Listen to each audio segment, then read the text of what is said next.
My name's Manjot. I'm 23 years old and I had the lovely privilege of being born and growing up in the beautiful Mudgee region. The air just smells like the earth, like eucalyptus, like rain.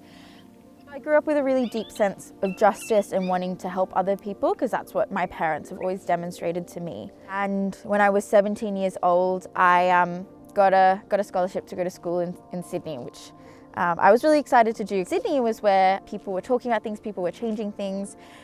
So I wanted to make my voice heard, and I helped coordinate the first ever school strike for climate in Sydney in 2018.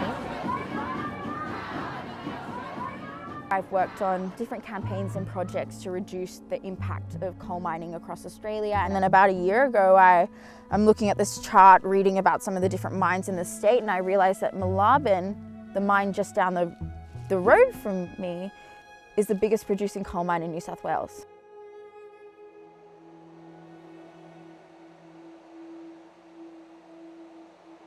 The climate change and the climate disasters that I was fighting to prevent were being fueled by coal that was being dug up right down the road from my hometown. And I realised that the fight that I was fighting for began right here where I grew up. It began where my story began.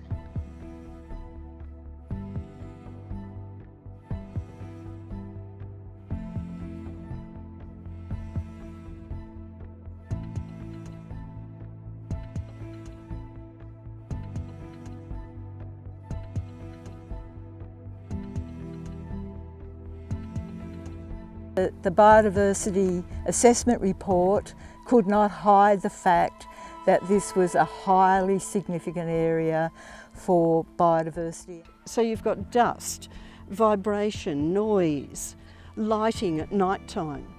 All of these things are huge disruptors to our animals. There's all these emissions and impacts on nature, but there's also a community at the centre of this story, the community of Wollar.